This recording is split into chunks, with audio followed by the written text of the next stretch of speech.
friends, how are you doing? I'm doing something. If you saw the intro to this video, then you will know that we had to say goodbye to my senior dog, Fritzy, earlier this week. So it has been kind of a rough few days, no pun intended. A lot of you will recognize him from all my Vlogmases and whatnot. So I know a lot of you were super familiar with him and seeing him in the videos. So, a moment of silence or clink a beer glass to Fritzy during this episode, as I will be doing. But anyway, welcome back to another episode of the Beer Knits podcast, where we talk all things knitting, crocheting, sometimes a little cross stitching, which I do have today, and shortly to come because of Tour de Fleece, we will be featuring some spinning. For today's episode, I will be drinking this Laughing Sun Brewing Company Otto's Amber Lager that Scott picked out for me. His parents travel a lot and they stop at breweries and bring back beer for us. And this was one of the beers that they gave us. So this is an amber lager with caramel notes and a crisp, clean finish, and it is so nice and cold. It has been in a wild temperature grade here in the northeast of the US. It was up over 100 earlier this week, just like absolutely wild and crazy. It's now around 85, which is definitely more tolerable, but I don't necessarily want to live with this every day. I don't remember it ever being this abysmally hot and disgusting and humid. It's not even that it's hot, it is that it's humid. So you don't want to be outside, and a house doesn't have central air. My work laptop feels like it's going to explode. And yeah, it's just been kind of terrible. So a nice crisp beer is exactly what this day calls for.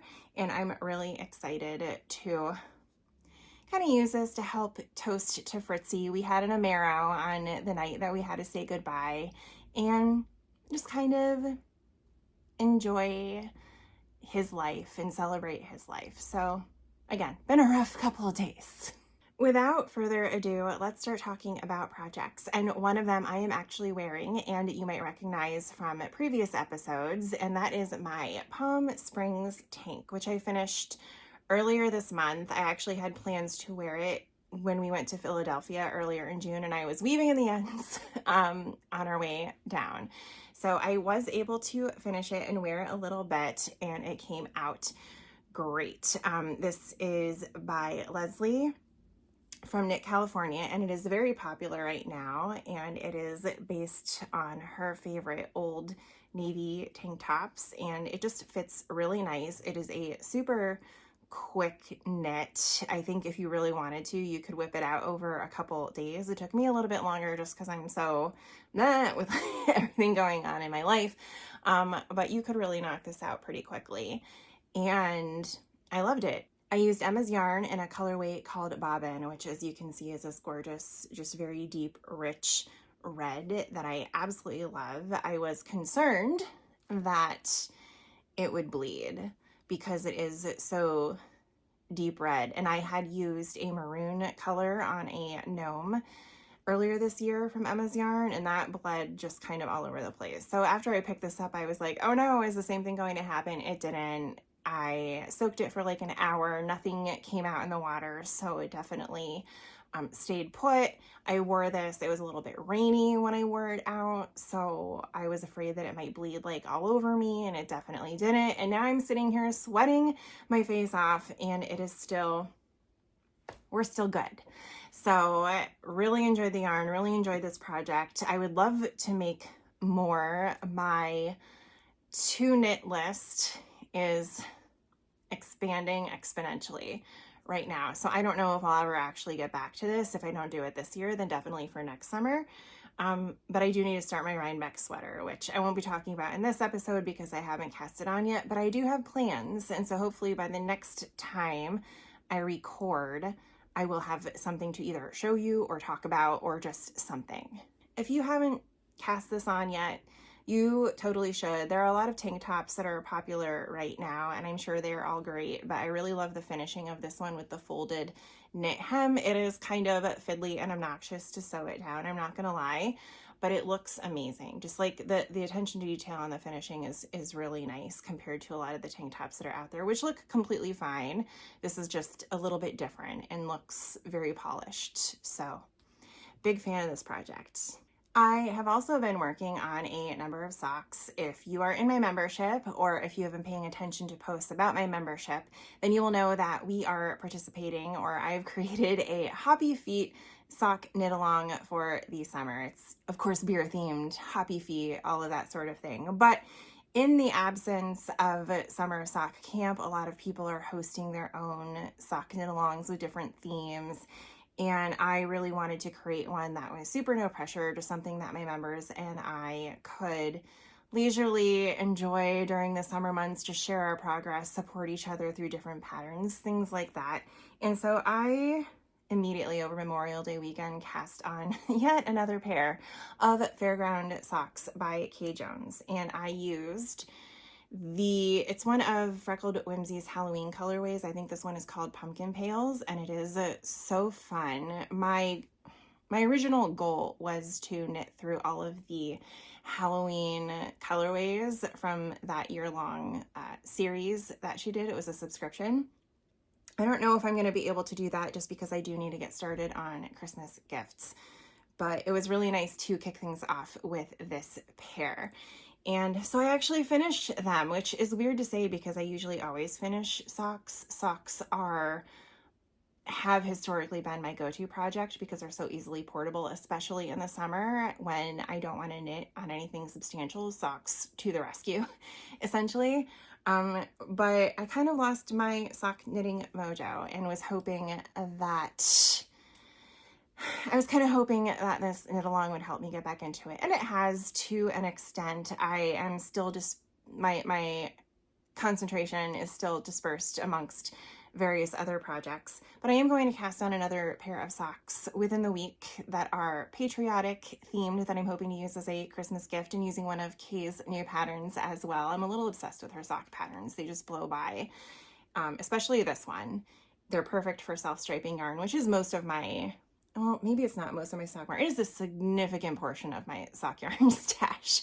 So in an effort to blow through those quickly, it's very important to me to find patterns that help along with that, and the Fairground Socks do. And she is test knitting a new pattern that is similar. It's more of just like a zigzag shape, which this is also a zigzag shape, but this is like a lace zigzag. This is more of a just straight up V-shaped, W-shaped classic zigzag that you would see. So I'm going to cast on for that this week, and I'm really looking forward to it. But I'm also just really excited that I finished this pair of socks after so long, what it feels like just not wanting to work on socks, but it's back. My sock knitting mojo is back, and I'm happy about that. Adding to the excitement of finishing that pair of socks, I also finished another pair of socks that was lost to the abyss of my craft room. So I had started, these are the Saber Socks from 3 by the Sea Designs, and I had started these as a test knit in early April. They are, of course, themed after lightsabers in the Star Wars universe, and the pattern on them is just really, really fun. Like, look at that detail. It is so just, it's fun. It's fun. And it has a slightly different stitch pattern. So if you're looking to learn something new, then this is a great pattern to start with because you're only doing it for a panel essentially. So you have time to kind of, figure things out. I used some Yarnable yarn that was in my stash. I believe the colorway is called Neon Graffiti. And the reason I chose this yarn is because I was test knitting the small size, and I was like, well, if I'm test knitting the small size, then I'll probably give these socks away for Christmas. So I don't want a yarn that I'm too attached to, which I loved the yarn, but I wasn't attached to it. As I was knitting it, I was like, I really love the way this yarn is knitting, and I don't want to give them away. So after I got to just after the heel, I tried them on, and they fit.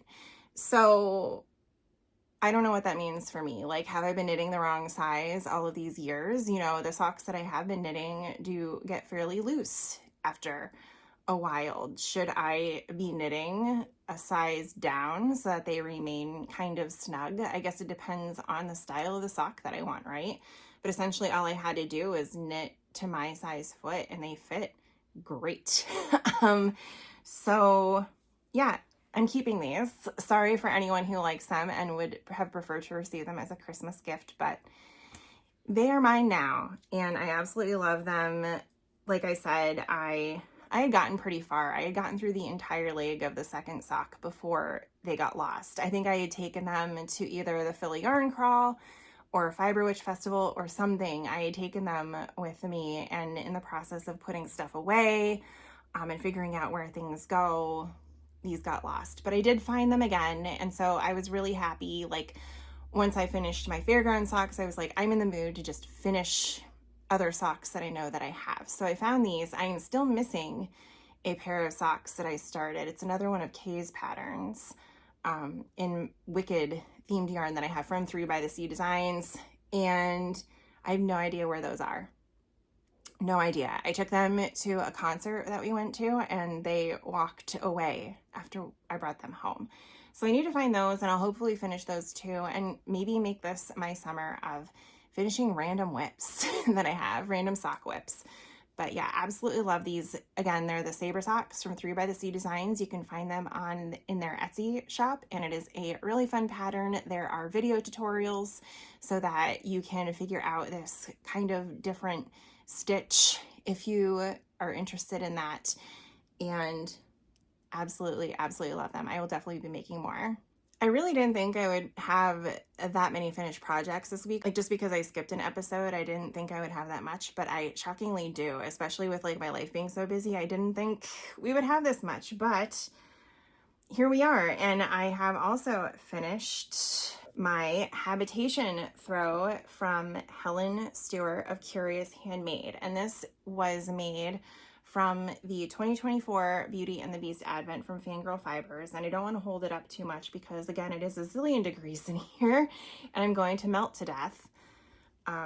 Yeah, this is what it looks like. It is so, so fun. I will say, follow the directions because I did not. In the instructions, it says knit to about 45% of your yarn before you start your decreases. And I was like, that just sounds silly. Like, it's an advent. It should just be 12 yarns and 12 yarns and that should be fine. No, because as we should know, and as I should have realized, different increases and different decreases use up different amounts of yarn. And so just because you're increasing on the bottom half doesn't mean that that will use the same amount of yarn as your decreases.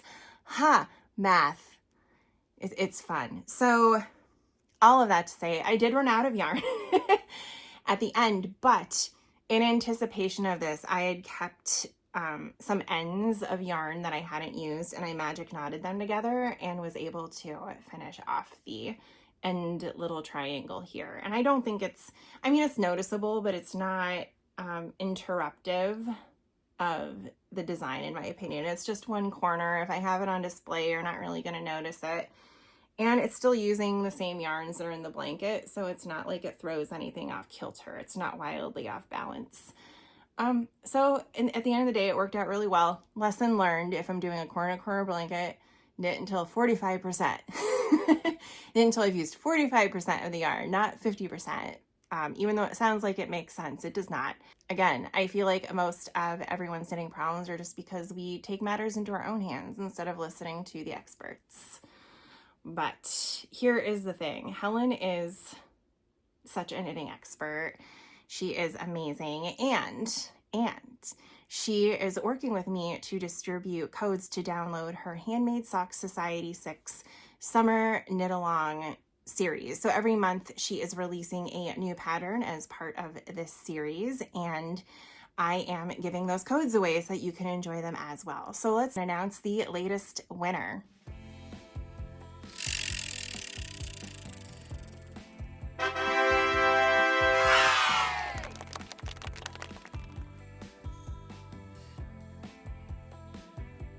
Congratulations to the winner. I am super excited for you. Again, just shoot me an email. I'll put it up here. Just shoot me an email saying that you won, and I will give you the latest code.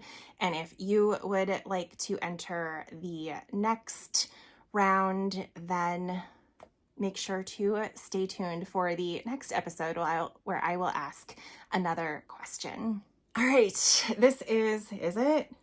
Yes. This is my last finished object for this episode, and it is, you're going to be so excited. This is my Quadrophenia that we have all been staring at for a million years. So this is using the You've Got Mail Advent that Kay gifted me for Christmas this year, where all of the yarn is it's themed after a scene from You've Got Mail. And I decided her Quadrophenia pattern has been on my to knit list for ages, and now that I had yarn that was hand dyed and gifted by her, no time like the present to make this blanket. And as you know, I have had all of these panels done for months now, and I just couldn't find the wherewithal to seam them together. I was just putting it off. I finally decided to sit down and do it. My mom had a stroke at the beginning of May, end of April, beginning of May. So she was in the hospital over Mother's Day, and now she's in a nursing home. She is being released in a couple weeks, early July. So that's good news. But we have been they live about an hour and a half away. So every couple weeks we go and we visit and we sit, and I brought this blanket with me to entertain me both in the car ride and while we were there. And so as a result of that, it forced me to seam these together. And then she just released for Bakery Bear Summer of Stitching, she released a 100 Acre Woods mitered square blanket, which is really pretty. If you're not participating in that, you absolutely should be. It's a really nice portable summer project, perfect for working it through this heat. And as part of the pattern, she has this border for it. So I stole it and applied it to my Quadrophenia. So if you're curious about what the border pattern will look like for the 100 Acre Woods blanket, it is this. So I just used some white Knit Picks sock yarn that was in my stash, and I put the border on, and I think it really brings it all together really nicely, and it is just absolutely gorgeous. I am so happy with it, given everything that has been going on just everywhere.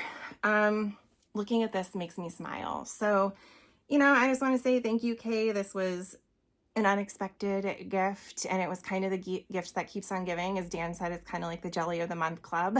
The joy never stops.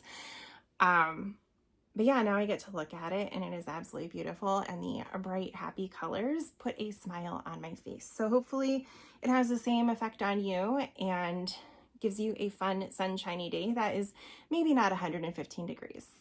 On to works in progress. These are pretty exciting for me. I really love what I'm working on right now. Some of them are unexpected, and I felt like doing them, and they just appeared. And one of those things is this Sweet Shop blanket, which I've shown before. I think the last time I showed it, I had done these 3 squares and had started this middle one just to see if the 10-gram minis would work. And it cut things close, but they did work. As long as the pattern calls for 45 stitches across, I only knit to 43. So I kind of just had to figure that out. It's a very customizable pattern. You just knit to whatever amount of yarn you have and call it a day. And so 43 stitches with my gauge worked for me to get this done. And this is the reason why this is kind of a surprise whip is because it is a club, the Color Wheel Club from Ruby and Roses, and she released it so that we could all knit a version of the Sweet Shop blanket together using these colors. So every month she's releasing a different collection of colors, and it started with pinks.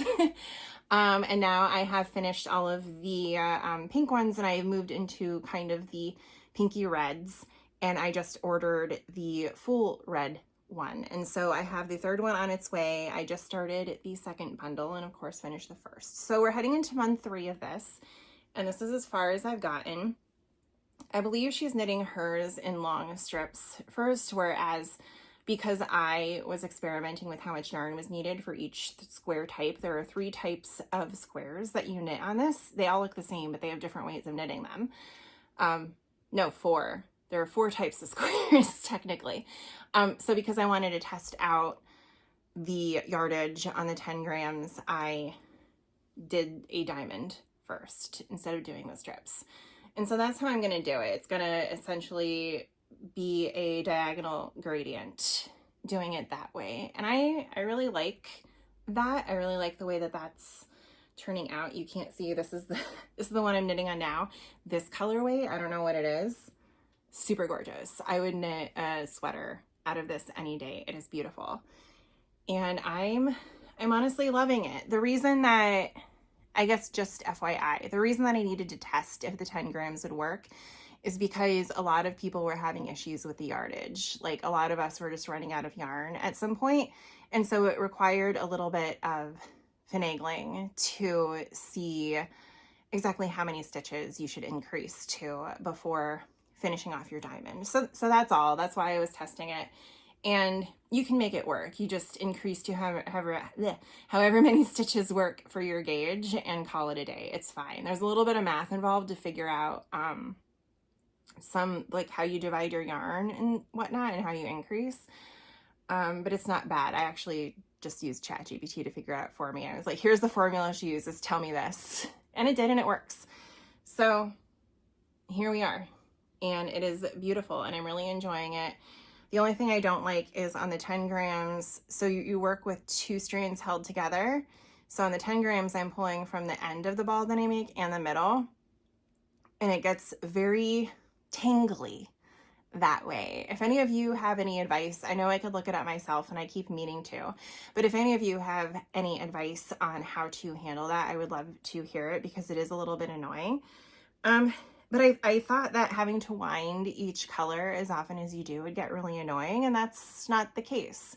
I actually don't mind that. What I do mind is when the yarn gets super tangled and then I have to untangle it every time. But that would be my only complaint at this point. I think it's coming out beautifully. I'm glad that she started with pinks because it's just cheering me up during these trying times and making me very happy. So that's what I've been working on in the evenings. It's at a place now where I can look at the pattern to maybe get started on the triangle, but then I don't need it again. And I'm sure after I have to knit like a billion of these squares, it'll be easily memorizable as well.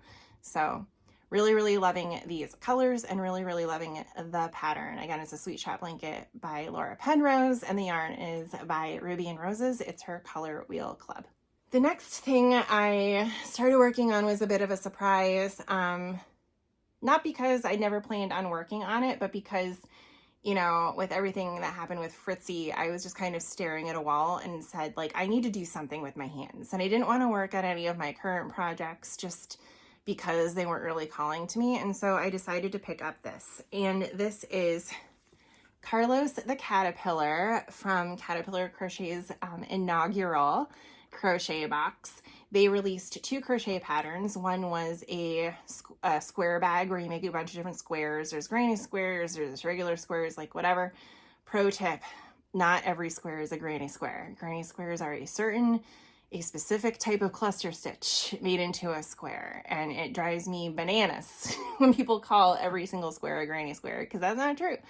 And the other one was Carlos the Caterpillar. So these are truly meant for beginners, and I'm a more advanced crocheter, but I did want to try it out and kind of give a review of this at some point. And so far I'm really, like, he's cute, and I hate making little plushies and amigurumis and things like that, but he was too cute to pass up. I have, as you will see, I think every Caterpillar cross stitch kit that they've ever released, and I might give some away, so stay tuned for that, just because I'm not going to use them. I wanted the Caterpillar because.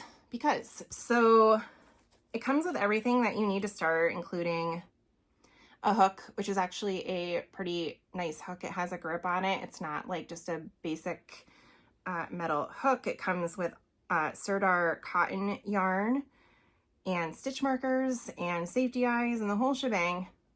And while I was very sad, I made Carlos's little head. So this is as far as I got on him. The instructions are easy to understand, and there is, I want to say there's like 30 pages of instructions on how to do basic crochet ahead of time. I skipped over all of those because, you know, I am very familiar with how to crochet and read instructions, so I didn't need them. But if you are a beginner crocheter, it's all there for you in this booklet. And I was able to whip out his little face. And so now at some point I'm going to start on his body, and he's going to be really cute. And I'm going to put him on, probably, I have this shelf up here and all of my pattern books are up here, but I also have like some little knitted tchotchkes and things like that. So I'll probably put him up there as well, and we'll see. The Serter cotton is actually really nice. If you've been following me for a while, you know that I hate making anything with cotton. It's just really rough on my hands, and this is not. It's very surprisingly soft. So I'll let you know how that goes. I don't know. I haven't really been paying attention to if or when they're releasing new kits, but I guess stay tuned because I've really been enjoying this. I thought it was a really cute first release, and overall I'm happy with it. All right, last but not least, I have a cross stitch project that I've been working on, and that project is Mythical Tales from Caterpillar Cross Stitch. This was the kit that, so they release a kit every other month, and this was the kit that came out for June, and I was like, this is perfect for my birthday. So I wanted to start stitching on it for my birthday. It is essentially library shelves. There's a unicorn, there's a dragon, there's the 3 goddess moon or whatever it's called. It's all in my colors, and it was perfect. And I was like, they couldn't have chosen a better kit to release for my birthday month than this. So I've been working on this in the morning before I start my day as much as possible for the past going on 2 weeks. And this is as far as I am. I really think I might be able to finish it up this week. There's not much more to go. It's just this bottom shelf and then the moons up top. And then I'm done. It is really cute. Like, it is really cute. And I already bought a frame for it. It's a white circle frame, embroidery frame that I can put this in. And I think it's going to look really nice. And I'm going to put it upstairs in our library. I like to have something that I've made in every room to kind of show off, but it also brings me joy to see that I've accomplished and finished something that we can have on display in the house. So this is going to go in our library, and I really enjoy it. If you haven't, I feel like a lot of us have checked out Caterpillar Crochet. They've exploded in recent years, if you want to say that, and their patterns are just really fun. Like, they don't do a lot of back stitching, if any back stitching, which is nice. I actually don't mind back stitching. I think it brings a piece together, but if I'm looking for instant gratification and just want something that's a little more relaxing, Caterpillar Cross Stitch, because now they have Caterpillar Crochet. But their cross stitch patterns are just really nice for that, especially going through the trying times that I have been. It has been nice to set aside time in the morning to just leisurely drink my coffee, watch a really bad thriller movie on Amazon or something, and work on this before I start my day. So that has been enjoyable. That's it for my projects. I think in general, I give you an overview of the absolute chaos that my life is right now. I'm kind of losing it because with everything going on, somehow people are still asking more of me. And I'm like, I don't have time. I don't have the brain capacity. Like, any time that I have to very forcefully carve out to do anything with. So the fact that people are asking for even more of it right now is kind of like driving me nuts. Especially at work, that's happening a lot. And I'm like, I don't have time to be working 15-hour days right now. You really got to figure this out for yourself. I have still been reading. I finished Grady Hendrix's Witchcraft for Wayward Girls. Really enjoyed that one. His books are 50-50 with me, very hit or miss, but I really liked that one. And I have started When the Wolf Comes Home, which I am surprisingly liking. I guess I shouldn't say surprising. I figured I might like it, but the way the description was, it sounded like it was going to be a lot more gory than it actually is. It's there is a plot that carries a story, and any of the gore that's in it makes sense to the story. Like, it's not one of those books where it's just like gore for gore's sake. There is actually a plot, and it keeps taking these turns that I wasn't expecting. So I've really been enjoying that. And I've also been listening to a bunch of audiobooks because that's all I have time for. Like, actually sitting down and reading is not a thing that I can do right now because I only have maybe 15 to 20 minutes to sit down and read every day if I'm able to do that. And at this point, I'm just falling asleep when I do. So lots of audiobooks while I'm getting ready, when I'm cleaning the house, when I'm getting ready to do whatever it is that we need to go do, I put on an audiobook. So I've been blowing through stuff like that because I do have to multitask to get anything done, which is kind of annoying. But I've been listening to a lot of Frida McFadden books. I read the prequel to the Vampire Knitting series, which was really quick. That was only like an hour and a half of listening because it's just a short little prequel that tells you how Rafe became a vampire. It was interesting enough.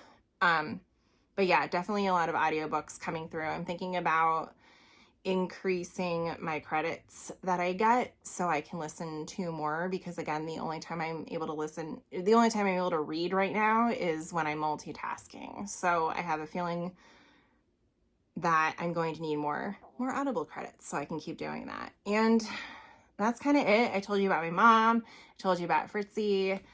And that's kind of it. I don't have time.